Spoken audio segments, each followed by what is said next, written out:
నమస్తే. నమస్కారం అండి. ఏం చేస్తుంటాము? నేను ఇంజనీరింగ్ ఫస్ట్ ఇయర్ చదువుతున్నానండి. జగన్మోహన్ రెడ్డి గారి పరిపాలన ఏ విధంగా ఉంది? జగన్మోహన్ రెడ్డి గారి పరిపాలన ముందుగా చెప్పాలంటే 4 ఏళ్ల నుంచి ఈ రాష్ట్రానికి ఒక పరాకాష్ఠగా మారింది. ముందుగా చెప్పాలంటే ముందు యూత్కి అన్ఎంప్లాయ్మెంట్ ఏపీలో దగ్గర మొన్న చేసిన సర్వేలో కూడా ఫస్ట్ ఏపీ ఉంది. వచ్చిన కంపెనీలన్నీ తరిమేయడం. ఎందుకంటే గతంలో చూసుకుంటే 2014 నుంచి 19 వరకు చంద్రబాబు నాయుడు గారు మీ పిల్లలు ఇంటర్మీడియట్ మరియు ఎంసెట్ చదువుతూ సబ్జెక్ట్స్ లో కన్ఫ్యూజ్ అవుతున్నారా? కాన్ఫిడెన్స్ లెవెల్ తక్కువగా ఉందా? రిపీటెడ్ మిస్టేక్స్ చేస్తున్నారా? అయితే మీకోసమే ఉంది rise app. 1 lakh question bank, performance analysis, online classes by experts, ఇంకా మరెన్నో ఫీచర్స్ తో మీ ముందుకొచ్చింది rise the perfect guide. Description లో ఉన్న లింకును ఉపయోగించి సబ్స్క్రైబ్ అవ్వండి. ఒక కియా పరిశ్రమ కానీ, అనేక సెల్కాన్ పరిశ్రమ కానీ ఇలాంటివి ఎన్నో తీసుకొచ్చారు. కానీ జగన్మోహన్ రెడ్డి గారు అవి తరిమేసే ప్రయత్నం చేస్తున్నాడు, కానీ ఇప్పుడు వరకు కూడా అసలు తీసుకొచ్చే ప్రయత్నం అయితే చేయట్లేదు ఆయన. మెయిన్ అది.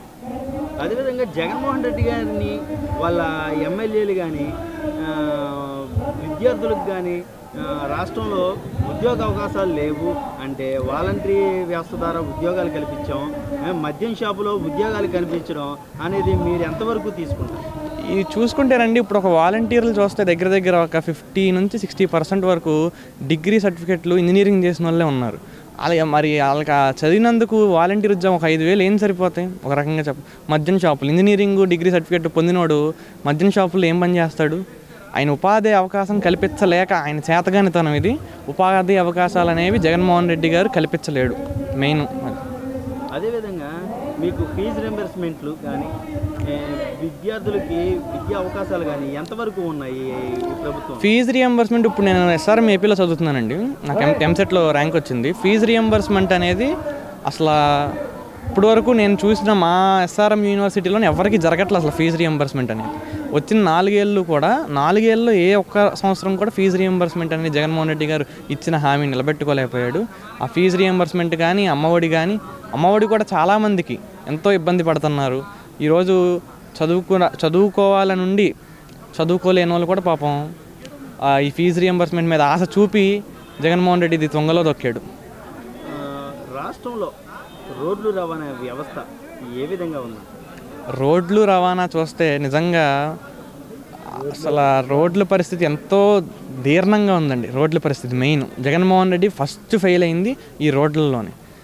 ఎందుకంటే చంద్రబాబు నాయుడు గారు గతంలో చూస్తే ప్రతి ఇంటికి ప్రతి సందుకి కూడా సీసీ రోడ్డు పడింది, మనం అందరం చూసాం. కానీ జగన్మోహన్ రెడ్డి గారు ఈరోజు చూస్తే రోడ్లు వెళ్తుంటే ప్రతి రోడ్డు ఒక స్విమ్మింగ్ పూల్లా గుంటలు, చాలా ఇబ్బంది. ఎంతోమంది ఈ రోడ్ల మీద అవస్థలు పడుతున్నారు. స్టూడెంట్స్ కానివ్వండి, ఇప్పుడు అమరావతి మా ఎస్ఆర్ఎం యూనివర్సిటీ వెళ్ళే రోడ్డు ఎంతో దారుణంగా ఉంది. చాలామంది అవస్థలు పడుతున్నారు. రావడానికి నైట్ టైం అయితే నైట్ స్టడీ అవర్స్ తర్వాత వెళ్ళే స్టూడెంట్స్కి మరీ ఇబ్బందిగా ఉంది. ఈ రోడ్ల మీద కూడా జగన్మోహన్ రెడ్డి గారు ఫెయిల్ అయ్యాడు. అదేవిధంగా జగన్మోహన్ రెడ్డి గారు కానీ వాళ్ళ ఎమ్మెల్యేలు కానీ ఎంత దుర్భరమైన పరిపాలన ఇచ్చినా కూడా 170కి 170 స్థానాలు ఒక పక్కన ఆయన వస్తాయంటున్నారు. అదేవిధంగా వాళ్ళ పార్టీలో ఉన్న ఎమ్మెల్యేలు వేరే పార్టీకి అప్పుడే 3 నెలల ఎలక్షన్స్ ఉండగానే వేరే పార్టీ వైపు చూస్తూ వ్యతిరేకత వచ్చి వేరే పార్టీలోకి పారిపోదామని చూస్తున్న పరిస్థితిని మీరు ఏ విధంగా చూస్తారు? జగన్మోహన్ రెడ్డి వైఎస్ఆర్ కాంగ్రెస్ పార్టీ అనేది గాలికి వచ్చింది. ఇది మునిగిపోతున్న పడవ. ఈ పార్టీలో ఎవడు ఉండడు. ఈ 170 అనేది కాదు, ముందు పులివెందుల్లో చూసుకోమనాలి జగన్మోహన్ రెడ్డిని. ముందు అక్కడ డిపాజిట్లు కోల్పోకుండా చూసుకోవాలి జగన్మోహన్ రెడ్డి గారు. ఇక ఎమ్మెల్యేలు అంటారా, ఎమ్మెల్యేల పనితీరు ఏమీ లేదండి. ఆయన బటన్ నొక్కుతా అంటాడు. ఎమ్మెల్యేలు ఏమో గడపకి అంటారు, కానీ ఏ ఒక్క గడపకి వచ్చి ప్రజల సమస్యల గురించి ముందు పట్టించుకోలేదు. ఖచ్చితంగా 170 ముందు దగ్గర ఒక 20 గెలిస్తే చాలు. ఆయన ముందు పులివెందుల్లో గెలిస్తే చాలు అంతే. ఈసారి మన రాష్ట్రం అభివృద్ధి చెంది ఉన్నత స్థాయికి వెళ్ళాలంటే ఎవరు అధికారంలోకి వస్తే బాగుంటున్నారు? చంద్రబాబు నాయుడు గారు రావాలండి. జాబ్ కావాలంటే ఖచ్చితంగా బాబు గారు రావాలి. రాష్ట్రం అభివృద్ధి జరగాలంటే బాబు గారు రావాలి. పోలవరం పూర్తవ్వాలన్న బాబు గారు రావాలి. అమరావతి కూడా అవ్వాలన్న బాబు గారు రావాలి. ఆయన వస్తేనే రాష్ట్రం కేవలం అభివృద్ధి చేసే పార్టీ, సంపద సృష్టించే పార్టీ ఒక తెలుగుదేశం పార్టీ తప్ప ఇంకే పార్టీ కూడా రాష్ట్రాన్ని కాపాడలేదు. అదేవిధంగా మీ మాజీ ఎమ్మెల్యే గారు చింతలనేని ప్రభాకర్ గారు, ప్రజెంట్ ఉన్న ఎమ్మెల్యే అబ్బాయి చౌదరి, వీళ్ళిద్దరిలోని మీకు అందుబాటులో ఉండే నాయకుడు అంటే ఎవరి పేరు చెప్తారు? ఖచ్చితంగా మా చింతమనేని ప్రభాకర్ గారు అండి. ఎందుకంటే అబ్బాయి చౌదరి గారు ఆయన దగ్గర సంవత్సరంలో 7-8 నెలలు ఆయన ఉద్యోగ పరిమితి కోసం లండన్లోనే ఉంటారు. ఏదో ఇప్పుడు ఎలక్షన్లు కాబట్టి దెందులూరు ప్రగతి యాత్రని ఎన్ని చేస్తున్నారు, కానీ నిరంతరం ప్రజల్లో ఉండేది ఒక చింతమనేని ప్రభాకర్ గారే.